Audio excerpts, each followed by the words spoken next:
Hace un ratito estuvimos hablando causas por las cuales Dios nos lleva a los desiertos. Y como hablábamos, los desiertos son lugares extremadamente difíciles, son inhabitables.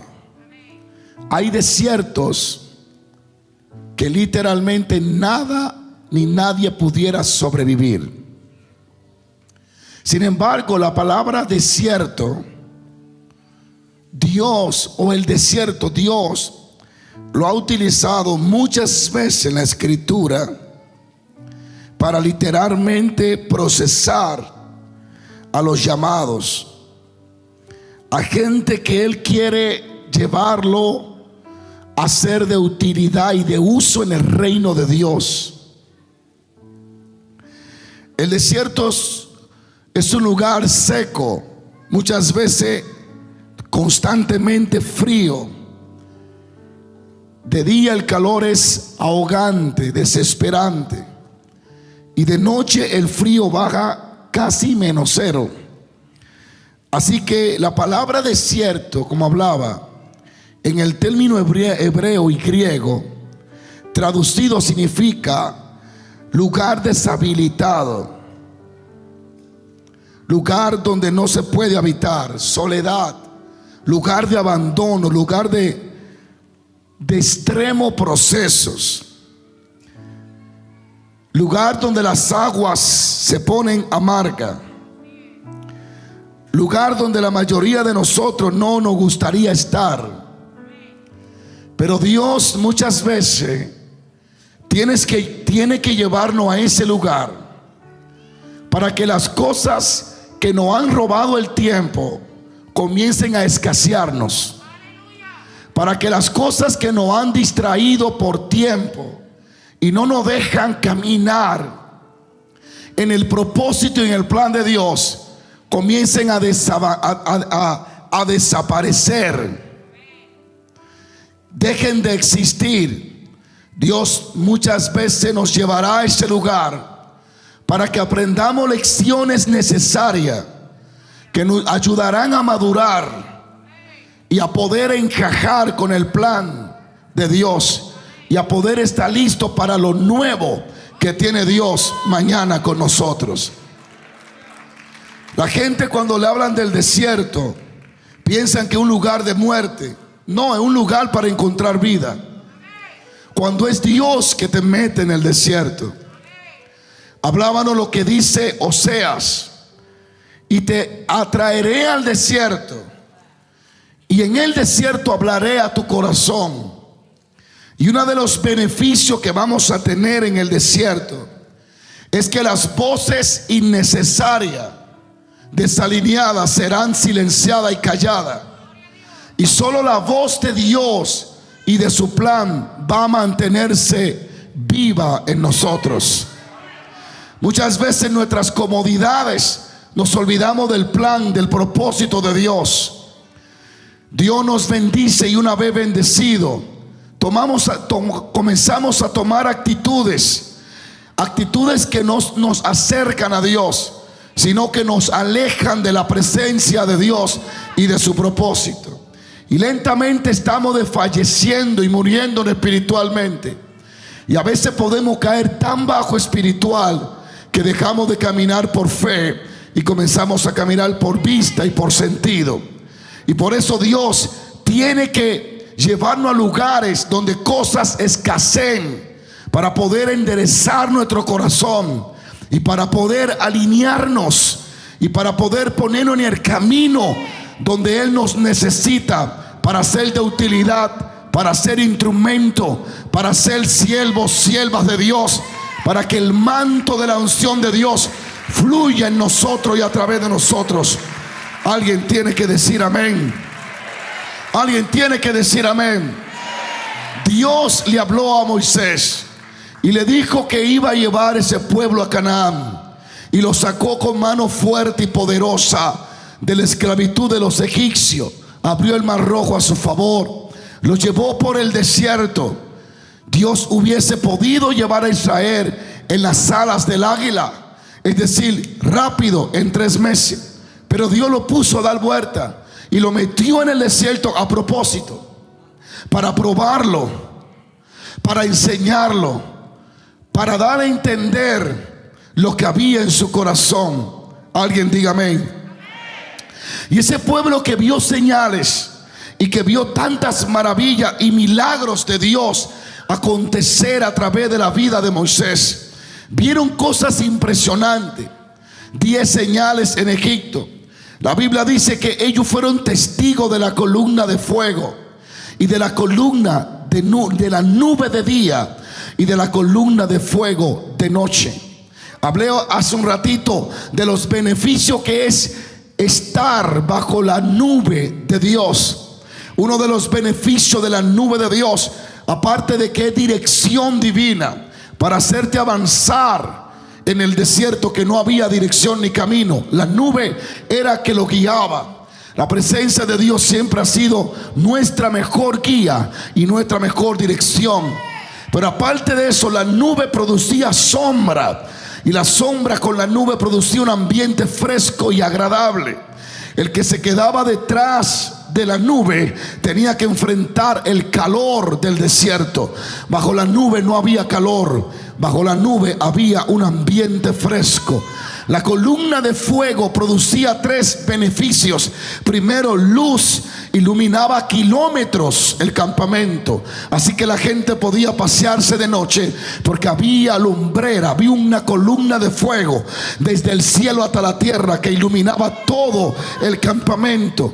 También producía calor. Alguien puede alabar a Dios.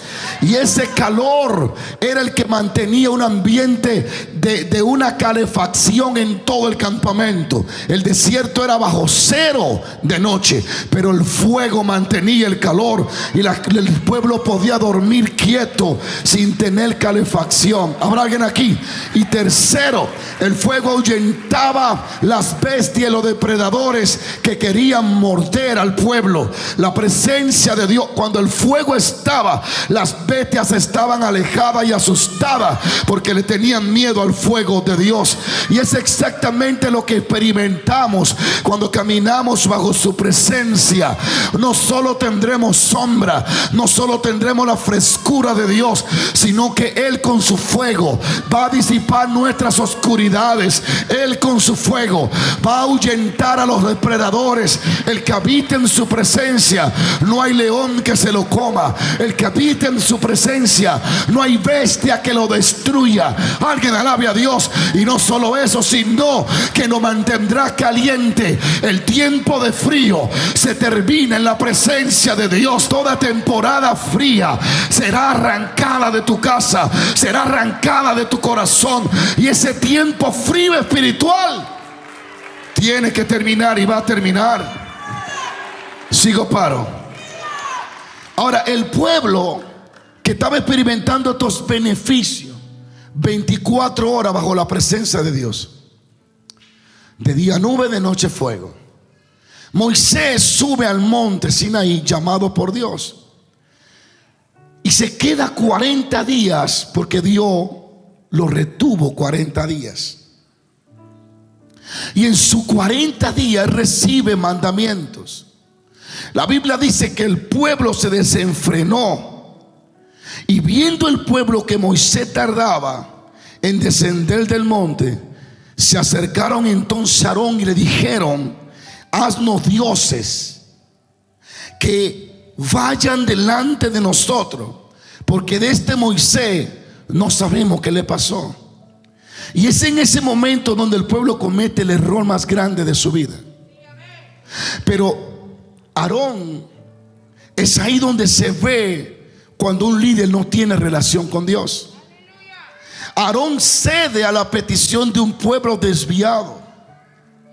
Fíjate que el que tiene relación con Dios, Moisés, cuando desciende, quema el becerro. Pero el que no tiene una intimidad con Dios, lo apoya todo para no llevarle la contra a nadie. Y Aarón cede a la petición del pueblo.